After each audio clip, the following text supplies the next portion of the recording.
Welcome to the Cornbread and Kool-Aid podcast for fans of Detroit Lions football, NFL football in general, or just my friends and family being supportive. My name is Demetrius. We start every podcast the same way by acknowledging the super producer extraordinaire, Mr. Mike Ward, the godfather of the podcast. If no Mike, no Cornbread and Kool-Aid podcast. So we always get that out of the way first. We're in the middle of the off season, and we're doing series centered around sort of the what ifs or the greatest this or the most impactful that. Sparked a conversation I was having with my son, and he was like, hey Dad, what's the greatest this? What's the best that? And I started thinking, man, there'll be some good shorts I could drop during the off season. And so just while still talking to Trevor, I had a bunch of good ideas, like while we were talking, and we discussed a couple of weeks ago the worst draft pick of all time. I got some feedback on that. There's some people who disagreed with me. There's some Jeff Okudah fans, no, opposite of fans, who didn't like that pick. And others, but you can go back and check that out in the archives. I asked during that podcast if you guys could give me some ideas, some of your thoughts, some things you guys thought might make sense to do a best or worst of, and I got some really good ideas, right? So I appreciate that. By the way, if you like the podcast, thumbs up. The things you do, for positive feedback, I'll take it. So one of the ideas I got was most important game in Lions history. I thought that was a good idea. I thought that was a good topic. It's been bouncing around, and so the idea is how do you do it? Is it 3 years ago in San Francisco? Important, right? It's the key word. Not necessarily good or bad, just important. And that game 3 years ago in San Francisco was important, right? We were a half away from the Super Bowl. Was it 2 years ago, the debacle against the Commanders? So one of the good topics I got was potentially doing the most important game in Lions history. And I thought maybe we'll do that. So I didn't necessarily say the best, but most important. Could have been the Rams game, first playoff win in 30 years. So we're tossing around ideas. I still need more. I'd still like more ideas. Keep them coming. So could have been a game that got a coach fired. I have one in mind, and I'm probably going to do that podcast soon. So I don't want to mess it up, but I'll keep my choice to myself. Another one I got was greatest coach in team history, which I briefly gave some thought. And then I said, recency bias would say, it's Dan Campbell. What's that podcast? What's that podcast going to be about? It's obviously Dan Campbell. And I thought, maybe let me do a little bit of research. And so then I had to go back to like the 50s, and I thought, man, they won 3 championships in that decade. Do I really need to go back and do my work, do my homework on Buddy Parker and George Wilson? How do I want to go about doing that? So I was like, I don't know. And then I briefly thought about those 90s teams, which I enjoyed. Those 90 teams were cool. And so do I want to talk about Wayne Fontes? Because if you Google winningest coach in Lions history, Wayne Fontes' name is going to come up, right? So I thought about, is there really? I thought, nah, he was 67 and 71 overall, 1-4 in the playoffs. And I did a quick comparison to DC and thought, yeah, that's a bad idea. We're not doing Wayne Fontes, that's for sure. Nothing against Wayne Fontes, but it's just he had 67 total wins. Dan Campbell's already got 50. He's going to catch him in a couple of seasons. Like next year, he's going to catch him.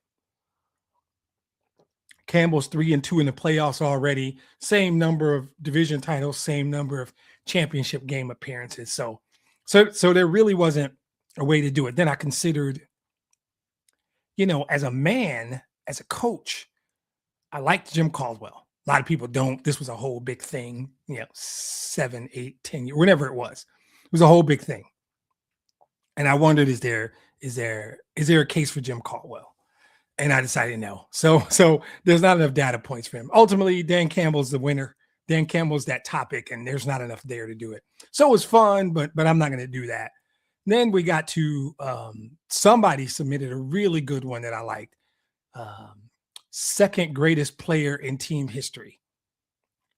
Right. Second greatest player in team history. And largely because I think it's a legit conversation, but also because this person was not even willing to accept that there was a conversation for number one. And I don't either. And I think that's kind of that's we don't need a hat today. I think there's no conversation for number one, really. Is there? Anybody who believes that, okay, we can have another conversation another day. But the question becomes number two, right? And depends on how far you want to go back and how much you really want to look at. I think that, again, there's a recency bias. I like to use the term make a case for, right? There's a recency bias that's going to have a group of people somewhere screaming Megatron, Megatron, Megatron. I get it.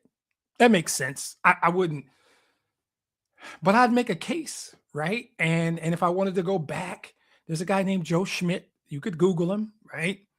I did a podcast with Richard Lane a few years ago, and his dad, Dick Night Train Lane, I can make a case for him. That's for sure. We can make a case for him. I think that as much as it would piss people off, or maybe because I know it would piss people off, I could make a case for John Matthew Stafford. I really could. I'm not going to do that now. I'm just saying there is a case to be made. And so I consider those, and we might revisit that. We'll see. So today, though, I wanted to keep it a little more current. And so I decided to go with who's the most important Detroit Lions player for 2026, like this coming season. And so we got to be careful when I say most important, when my air quotes there, in case you're just listening. We have to parse that out. What is most important? What does that term do? Right? It doesn't necessarily mean the best player. In fact, I'm saying clearly, this is not a best player thing. Amon-Ra St. Brown's not on this list.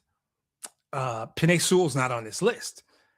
Because what I want to do is the idea is a singular player who, if they play at a high level, can contribute most to this team going to the Super Bowl. Now, you might say, how is that not the best player? Okay, let's walk through it, right? So there's a bunch of categories that I decided to use, right? Rookies. Mostly these two rookies, right? What if Blake Miller or Derek Moore or even one of the other rookies steps up well beyond what we expect? How could that contribute? Derek Moore might be a better example. If he somehow cements the edge rusher opposite Hutch and has a bunch of sacks, that could be a big deal, right? Rookies are a category. Guys coming back from injury. Three key guys there. It's Kirby, it's Laporta, and Brian Branch. What would it look like to the overall team success if any one, or God forbid, all three of those guys come back? Branch is going to be a bit, but they come back and they play at the level they left at. What does that mean, right? Organic growth. What if there are players who have been here, but they take a step? You know, Tyleek. What if Mahogany locks down left guard?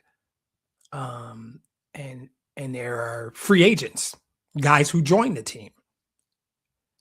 And then there's obviously the no-brainers, right? The obvious choices that could be it, right? So that's where I decided to start, is with the no-brainer obvious. I'm going to kind of go through a couple guys in each category, and then I'm going to give you my actual choice at the end. But in terms of like the obvious, and this is not just a gratuitous way for me to talk about number 16, but it's Goff, right? He's a quarterback. It's almost too obvious, right? They did a ranking yesterday or today, depending on when you're listening, I guess, of the best quarterbacks in the league. And they had Jared Goff rated 9. And I'm not going to flip out somewhere. Andy is thinking, oh no, he's about to do a whole golf dissertation. I'm not. Not 9. I'm cool with fine. I'm cool with 9. That's fine. I, being me, of course, I would have had him higher, but that's just me. And if you've listened to this podcast at any point in the last 3 years, you're probably not surprised. And it's not like I think he's number 1. They had him pretty well ranked in the top 5 anyway. It was Allen, Mahomes, Stafford, Burrow, and Lamar. I wouldn't debate any of those. I'm comfortable with those 5. 6, 7, and 8. I got a problem. We're not going to do that. I'm just going to quickly say Dak, Herbert, and Drake May were 6, 7, and 8, and Goff was 9. I'm going to get back to the topic, but we know it's Goff, so I got to do a little bit. I don't know what the thing is with Dak other than the team he plays for. I don't know why people think. I don't know. What has Justin Herbert done? What does Justin Herbert accomplish? I got no issue with Drake May other than the sample size. We don't know enough. I probably would have had Goff 6. That's enough. But the data says it. And I'm not going to do the whole thing, and somebody's probably going to jump in the comments and start giving me the smoke about Jared Goff, and that's fine. I think that what I know is that the last 3 years, Jared Goff's played 17 games, all 3 seasons. What I know is that his completion percentage is roughly 70, very high in the league. I know that he's been over 4,500 yards all 3 years, and his touchdown to interception is 33 to 11, some average like that. I think he was 37 and 12 2 years ago, but it averages out to be about 33 to 11, and his quarterback rating is like 104.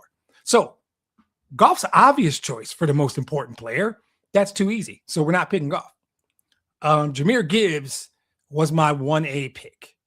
Jahmyr Gibbs, he's about to have a monster season. I think Jahmyr Gibbs is going to be an MVP candidate.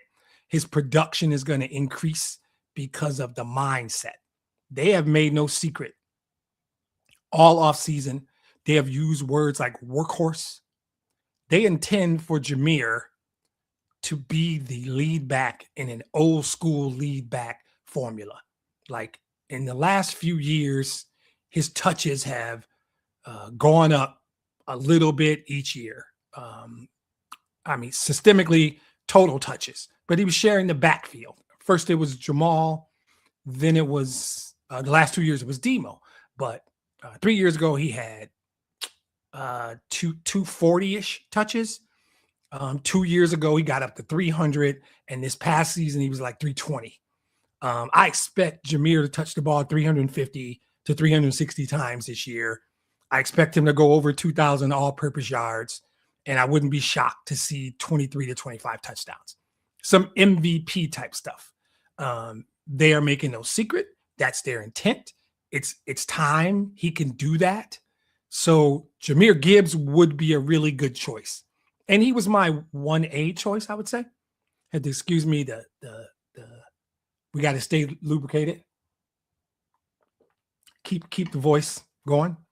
My other sort of obvious choice is Aiden Hutchinson, right? He came back from his injury, put up 14 or 14 and a half sacks, 35 or so solo tackles and forced fumbles, did everything he's supposed to do. He is defensive player of the year type numbers. If he gets better, and he probably can, he maybe can, and he puts up 18 to 20 sacks, that's the kind of thing where, somebody could be the reason. But I almost expect that from him. We need that from him. So those 3 guys are obvious. Goff, Jahmyr, Hutchinson, obvious choices for most important Lion. And I'm not picking any of them because they're too obvious. So the second group is young players. These are players, there's a couple guys who have been around, and if they were to step up, like make a step change in their performance, they could be difference makers. It could be the reason. The first one is Tyleik Williams. I think that for Tyleik, it is about interior pass rush, right? He had a mixed rookie season. He only had 1 sack, 2 or 1. I think he only had 1 sack. He called his own play like C+ level play. And I think if he develops as an interior pass rusher, he can change the game, right? He helps the outside guys. He helps with the run. But I think that all in all, he played in all 17. I think he started 9 or 10, played well over 400 snaps, and that's about a 40% snap share. It's called the number of snaps he could have played to what he actually played. I think that's going to go up. I think DJ Reader leaving is going to cause that to go up. And I think he's going to be better. I think he had a pretty good split of his snap distribution. 220 snaps against the run, 220 snaps against the pass. That's important when you're measuring interior pass rush and run stoppage. I think a big time step up by Tyleek could be a difference for the defense, considering all of the issues going on behind him, which we'll get to. The other guy, and I don't know, Christian Mahogany, I don't know if he's going to start at left guard. Juice Scruggs could start. But let's say we're in a world where Mahogany walks in the door and just takes the job, right? Just takes the job. He broke his leg last year against Minnesota and missed some time. And he was struggling with pass pro anyway. Let's say Mahogany comes in and just takes that job. Now Juice Scruggs is a backup, which is a good thing. I mean, not nothing against Juice Scruggs. You have more depth. You have more depth in your offensive line, which is, I will say more than once, is the most important unit on this team, period. So let's say Mahogany comes in and he's ready. He's ready to take the job, be the starting left guard. There's going to be injuries, but he's got to get much better in pass pro. And he was middle of the pack in Pro Football Focus in terms of overall rating. So that would be a surprise, a pleasant surprise, and it could be a significant difference if he were to come in. And my third growth guy, and it's huge, right, because of everything, is Ennis Rakestraw.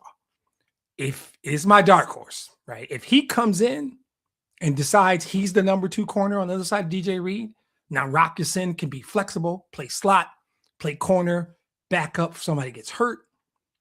He is a massive wild card. And I think if he can take that outside corner spot opposite DJ Reed, and his issue isn't that he's a bum, despite what some people might want to say. It's been health. He needs to stay healthy. I think he's probably a good player. I don't know. I have no data to back that up because he hasn't played enough games, right?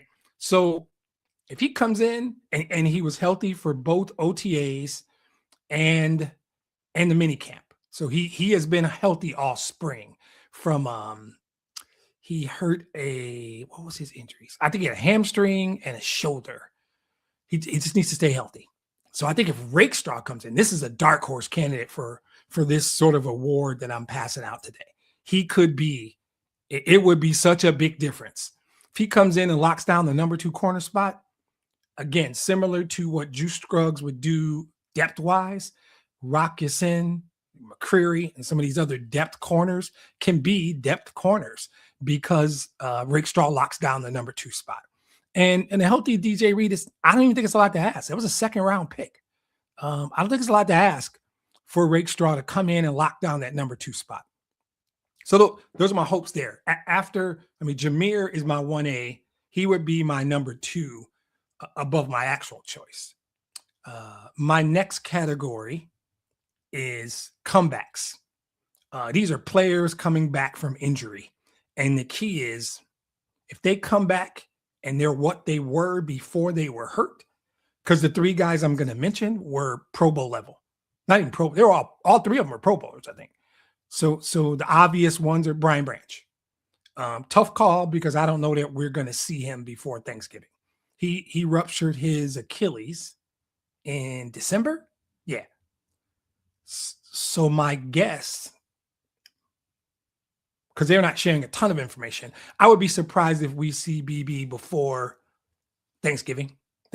But if he comes back and he's the old Brian Branch, he's not old. He's like 3rd year. The Brian Branch we saw before, or he comes back sooner, the problems on the back end get better. They get easier. Brian Branch will be a great comeback ad. And perfect segue, Curb. If Kirby Joseph, similar situation, he's got a lingering knee thing, and we don't know what it is. We don't know how bad it is. We don't know what the recovery time is.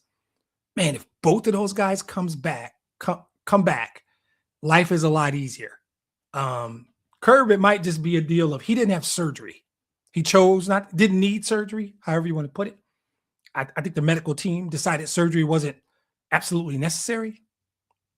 Kirby Joseph comes back, and it is the same Kirby Joseph, and it might just be pain management, which would suck because if there's no way to fix it, it's only a matter of time, right? But he didn't participate in either the OTAs or minicamp, so I'm not nearly as optimistic as I am about Ennis Rakestraw. But if Kirby Joseph were to come back, Brian Branch and Kirby Joseph were to come back, these are players that change your entire defense. They change every aspect of your defense. So these are guys who could be hugely important. Their returns could be hugely important to what the Lions are ultimately able to do this season. And my third comeback choice is Sam Laporta, who is very critical in terms of the tight end position. For Sam Laporta, he's supposedly healthy. He has participated. It was a back injury, herniated disc. Sam looks good. It looks like Sam's good to come back. I expect, for a lot of reasons, I'm going to talk about one of them in a minute, for a lot of reasons, for Laporta to bounce back with a huge year. In fantasy football, Laporta is going to be highly rated tight end for me. I think you're going to see around 80 catches. If you don't see 700-800 yards and 7 or 8 touchdowns, I'd be shocked. I think we're going to get really high level of productivity out of Sam Laporta this year coming back from the back injury because they shut him down pretty early. He had plenty of time to recover. So I think it's going to be a good year for Laporta. But think about those 3 injured guys and what it looks like to have them back, to get back 3 Pro Bowl level guys in Branch, Laporta, and Kirby.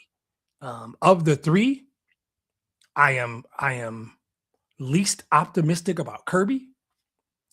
Branch will eventually come back. It's just a matter of time. I wish it was week 5 and not week 10. But if you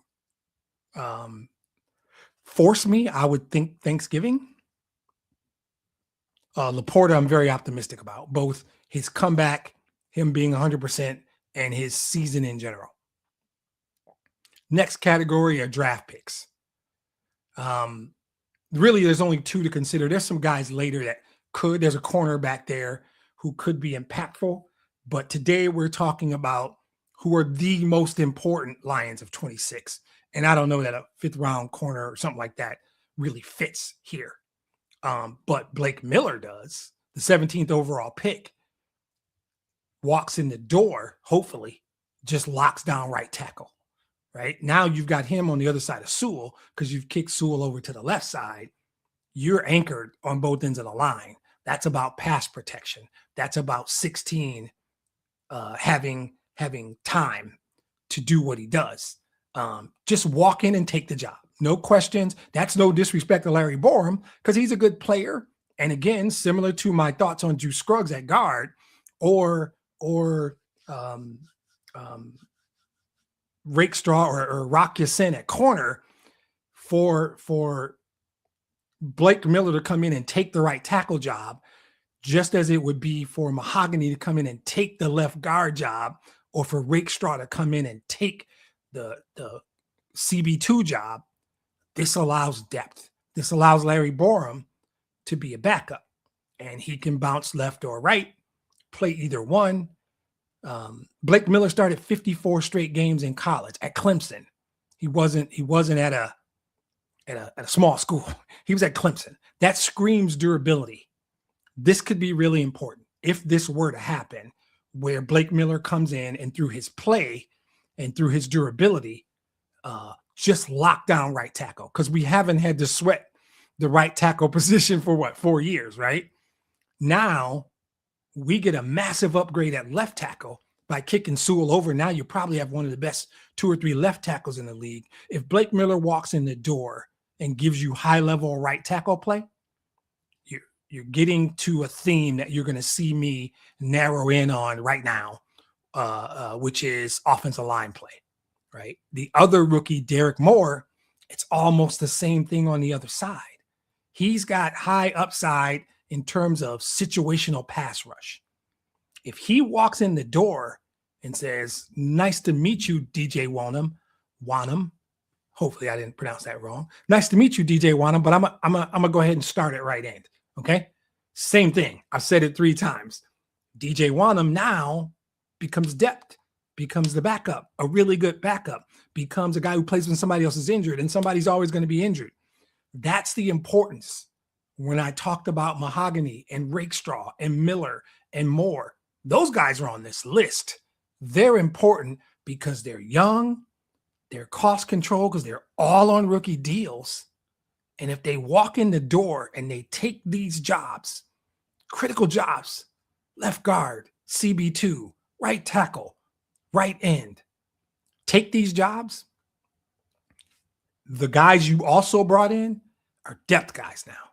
And you are just later in the season, you're better because you have depth. And this is a 2nd round pick. I don't see why a 2nd round pick couldn't come in and become your starting right end. He has upside for double-digit sacks. The terms I hear about him are relentless motor, strong first step, win rate. Yeah, I'll take all that, right? So both the rookies could come in and have immediate impact just by taking the jobs that they were drafted to take, and how that pushes good players like DJ Wanham or Larry Borum down the depth chart. No disrespect to them. It's a depth thing. And my last category is free agents. Free agents, guys who came over from other teams, fill a role. And some of it might be, if you fill the role, you give us an opportunity to get back to 2024 Lions, 15-2, 1 seed. But not for those injuries. We're not going to do that podcast today. First one's Isaiah Pacheco, right? We all know David Montgomery went to Houston. This is the RB2 spot for us. And it's going to be a traditional RB2.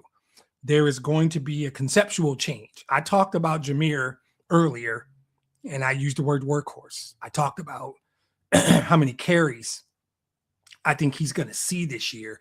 He's going to get more catches as well.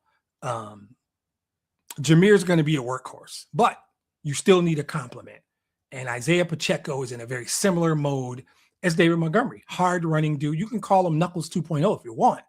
He won't get the number of touches Demo got 2 years ago.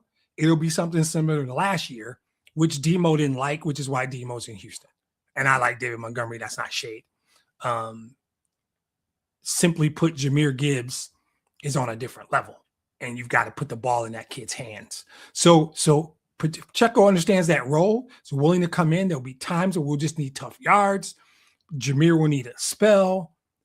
He's on this list largely, though, because I really like Isaiah Pacheco. And if Gibbs were to go down for a game or 2 games, I don't know that we'd fall off too bad. Pacheco and some combination of Craig Reynolds or Sione Vaki, somebody could get us through a short term. If Gibbs goes down long term, it is what it is. We're in trouble like anybody else. He is that important. But what I see in Pacheco is that he's a decent receiver as well. And if Jahmyr were to go down for a short period, I don't know that we have to necessarily fall off too much offensively. That's why I like Pacheco. That's why he's on this list. His role is important. That Demo role was important. It was important when it was Jamal Williams. That second back in Detroit will be a little less important, but still really important. So Isaiah Pacheco has potential to be a major contributor. This was not just some weak, non-important signing. The second free agent, as I mentioned him earlier, is DJ Wanham. And I keep saying Wanham, and I'm pretty sure it's Wanham. That's fine. He should contribute.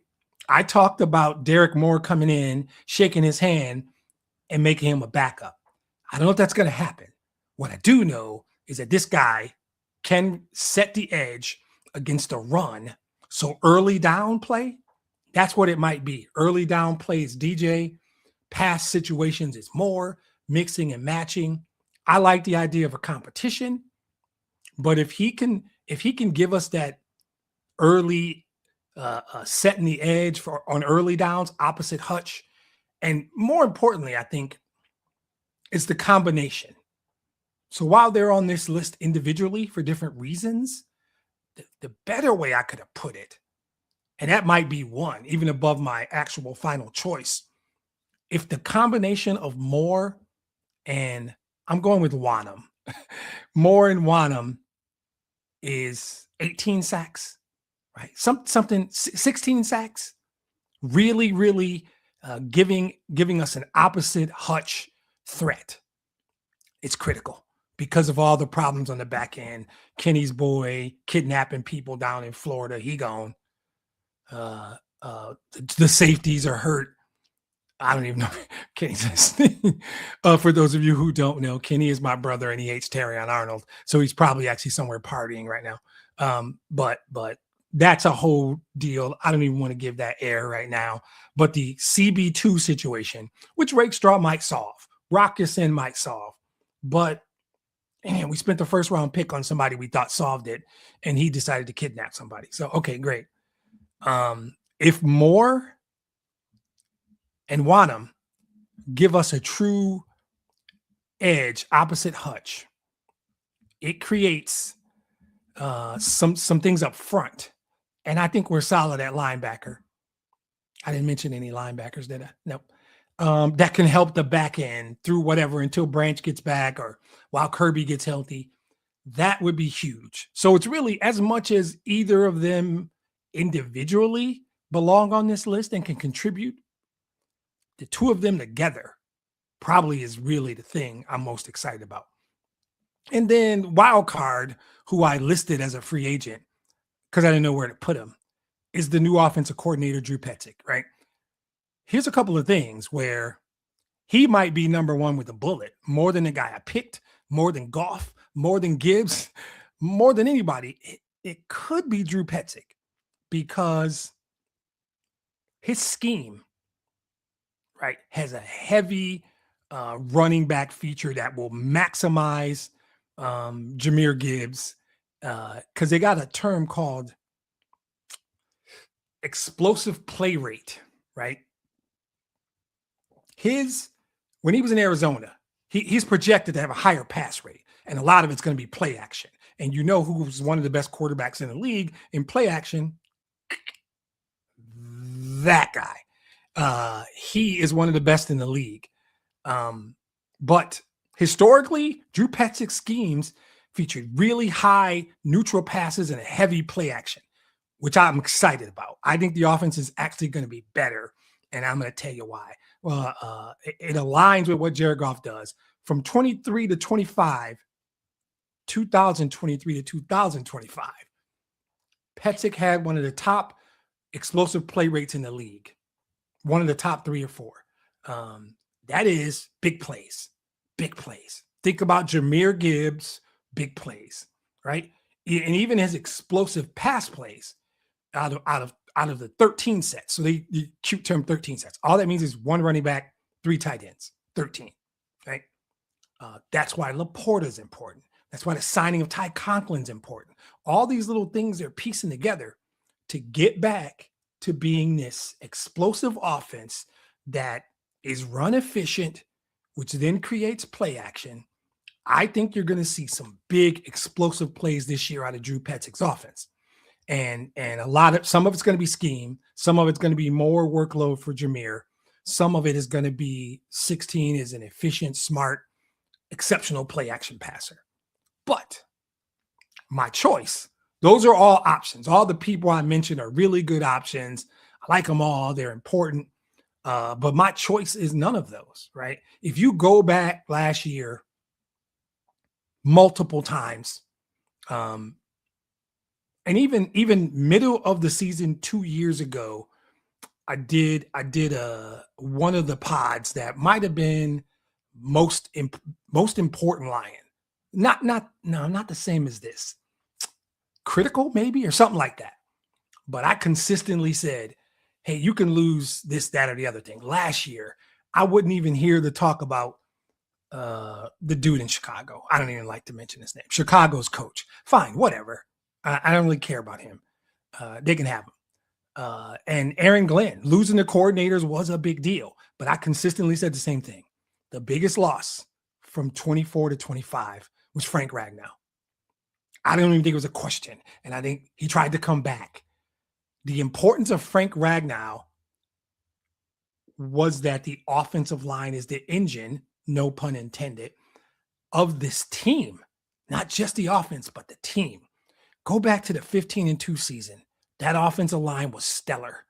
That offensive line dictated games, right? And the effectiveness of that running game, everything the Lions do offensively is predicated on running the football. I've said 4 times in this podcast, Jared Goff is one of the best play action passers in the league. You know when you can't do play action is when you can't run. It's the running game is critical to everything that they do. All due respect to Graham Glasgow, who tried, and the combinations they tried. But you can see in what they've done this year, what they think, what they did last year when they drafted Tate Ratledge. They drafted Blake Miller this year. But to me, the most important, not the best player, not the most critical, not just going to have the best stats. The most important player for 2026 is Cade Mays. He is not Frank Ragnow. Let me be very careful. But that offensive line now, with a second-year guard on his right, potentially a third-year project guard on his left, or even Juice Scruggs on his left, the interior. I'm not worried about outside. I'm not worried about the outsides. Penei Sewell, Blake Miller, pass pro will be better. They will hold down the outside.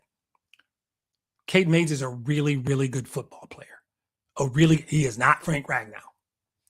That's the last time I'm saying it. But if he can get us back close to what we had, an anchor in the middle of that line who can protect metaphorically through how he calls the schemes, identifying the defenses, shifts, different things that they do on the offensive line that we can't see during the game. We know about it. We just upgraded at the center position in a major way. That's why you drafted a guard last year. You drafted a tackle this year. You signed your all-pro tackle to a record deal a year and a half ago, and you went out and signed the best center on the market. I'm not the only one who believes that everything they do is predicated on offensive line play, particularly interior offensive line play. And you sign you sign tight ends that can block. At the end of the day, when this physical, mauling, blocking style that Cade Mays brings to this team, it changes. It stabilizes the interior of the offensive line. It makes Jared Goff better. It makes Jahmyr Gibbs better. It's going to make Laporta better. It's going to make the Lions offense much better. And like I said, Mahogany or Borum on his left, who knows? You got Tate on the right, second-year guy. Cade Mays is critical. I'm not worried about the tackle positions. They're both going to be solid. Sewell could have been on the list. He could have been number 1 on the list because now he's over at left tackle. But the offensive line, which I said earlier, maybe twice, and I'll say it again, is the most important unit on this football team. And if Cade Mays brings us anything near Frank, anything near what Frank gave us 2 years ago, solidify it, stabilize it, everything changes. Go watch film from last year. That's it. Jared Goff didn't have a bad year. Jared Goff played the way he's played the last 3 years. One of the best 5 or 6 quarterbacks in the league, right? Not 9. 7, I might buy. 6 is what I think. Jared Goff played well. ASB did what he does. He's going to catch 115 passes. He's going to drive everybody. J-Mo took a step up. Top 5 in yards. Laporta, when healthy, one of the best 5 tight ends in the league. The key thing, the critical thing is the offensive line, and even more narrow, it's the interior of the offensive line. So I would say to you that as the interior improves, the run game improves. Pass pro is going to be fine because of the tackles. This allows Jared Goff to do what he does best, play action. I am obviously optimistic. There is a reason this is called the Cornbread and Kool-Aid podcast. I'm an optimist in life. I am an optimist about this football team. And I do believe we are about to bounce right back. People will say, oh, it's soft schedule. Okay. I'm not even denying that that may or may not be true. I don't think it's as easy to go year to year and say what the schedules are. But when I looked at the schedule, and I think me and my brother texted each other, me and my friend Art texted each other, I'm not gonna lie and tell you I didn't see 13 wins on that schedule, maybe 14. But it is not just because I'm a cornbread eating, Kool-Aid drinking slappy. That is 100% true, but that's not the only reason. I just spent 45 minutes breaking down the why. I believe Ennis Rakestraw is going to stay healthy and play well. I know what Jared Goff is. I know what Jahmyr Gibbs is. I know what St. Brown and Laporta and Sewell. There's talent all over the place. But I believe that over the last 2 years, they have addressed this offensive line is solid and should be for the foreseeable. Cade Mays is young and signed a 3 or 4 year deal. Sewell signed. Tate and Blake Miller are first and second year players. They did everything right. Go address the line. We'll figure out the corner situation. We're not going to draft any more kidnappers. We'll figure it out. But my list, while you can disagree, fine with that. Cade Mays is the biggest player, biggest, most important piece. Because Goff's going to do what Goff's done the last 3 years. Gibbs is going to be better, probably an MVP conversation. It will all largely be because the offensive line got fixed. That's my opinion. So that's my list. Do with it what you want. I still need ideas for some more of these off-season podcasts. I think I'm going to do second greatest player in history in the next week to 10 days. If you actually believe there's a discussion around first, you're just a different kind of cat, and I don't think I want to talk to you. So we're going to do second greatest. I'm open to ideas, comments, suggestions, other topics. But hopefully you enjoyed it. Give me a like, give me a thumbs up, whatever it is you do. I hope you come back, getting the voice back ready for the regular season. But it was fun, and I appreciate you listening, and we'll talk soon.